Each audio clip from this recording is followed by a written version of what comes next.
आध्यात्मिक संत बाबा जय गुरुदेव जी महाराज के जीवन परिचय में आप सभी का स्वागत है।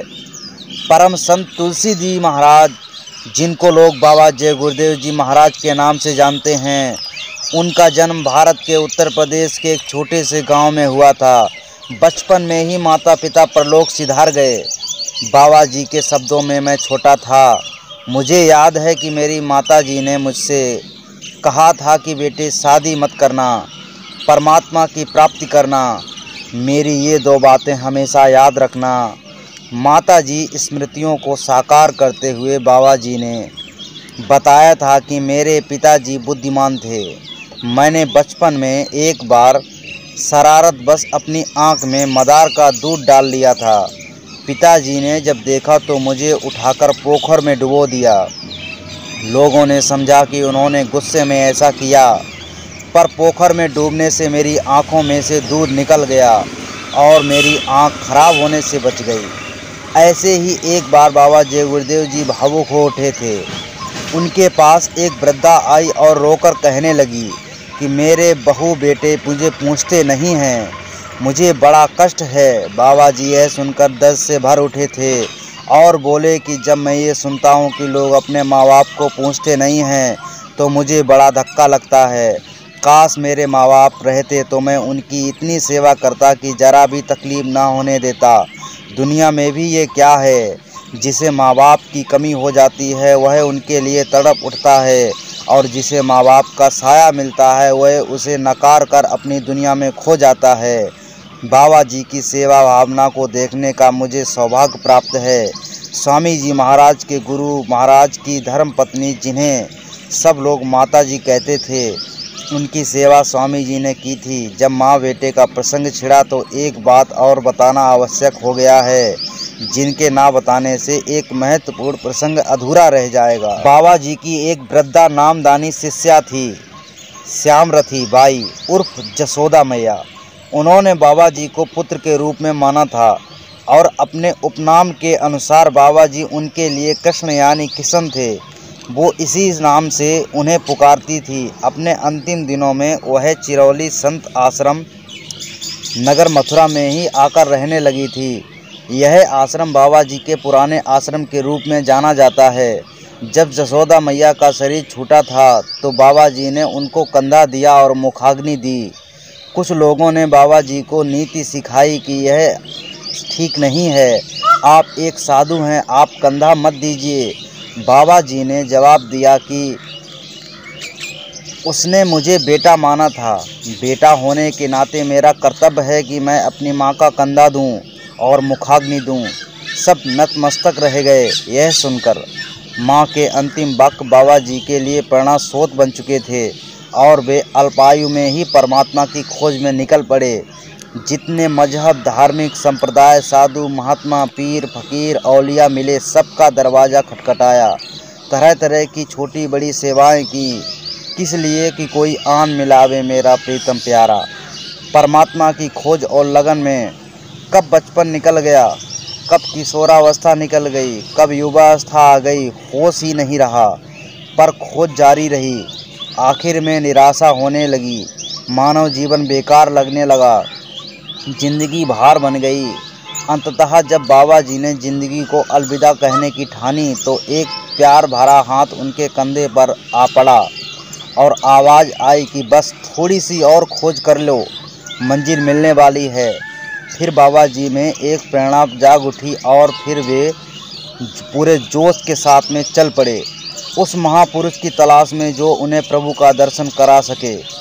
खोज की तपस्या पूरी हुई और बाबा जी को वह महान हस्ती मिली। अलीगढ़ जिले के छोटे से गांव चिरौली में एक साधारण ब्राह्मण परिवार में पंडित घोरेलाल जी शर्मा के रूप में रहते थे। सादा सरल जीवन था गुरु जी का, लेकिन परमार्थ के धनी थे। बाबा जी ने सामने आई मंजिल देखी तो बाड़ी अवरुद्ध हो गई, आंखें छलकने लगीं। ये वही महापुरुष थे जिन्होंने निराशा के अंधकार में आशा की किरण जगाई। अब कहने सुनने को क्या रहा, चरणों में झुक गए।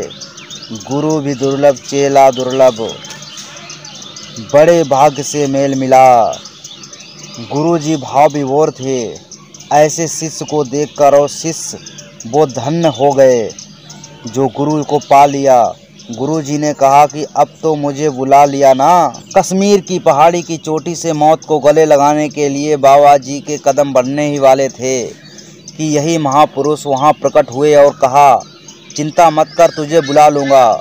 लेकिन बाबा जी के आंसू थमते ही नहीं थे। उसी वक्त बाबा जी को उनके गुरु महाराज ने नामदान यानी प्रभु की प्राप्ति का मार्ग बताया और वे साधना में लग गए। 24 घंटे में से 1 रोटी खाना और 18 घंटे साधना अवस्था में रहना, यह बाबा जी का नियम था। बाबा जी की डायरी से यह मालूम हुआ कि जिसमें लिखा था कि जब गुरु के पास पहुंचा तो कार्तिक का महीना था, जाड़ा प्रारंभ हो रहा था। गुरु महाराज ने दर्शन देते ही मुझे उपदेश दे दिया था। मैंने उनकी आज्ञा लेकर साधना प्रारंभ कर दिया। जिस दिन साधना शुरू की उसी दिन से चित्त की चंचलता शुरू हो गई, किंतु गुरु ने अर्ज करता था कि मेरा चित्त स्थिर नहीं रहता, वक्त साधना के दौड़ भागता रहता है।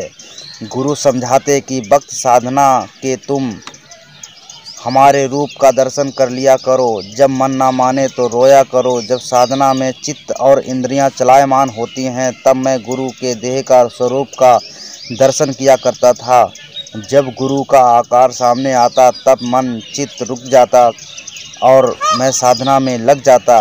जब चित्त एक जगह रुक गया तो भक्त भजन के शब्द, घंटा, शंख, ऊपर की ध्वनि सुनाई देती थी।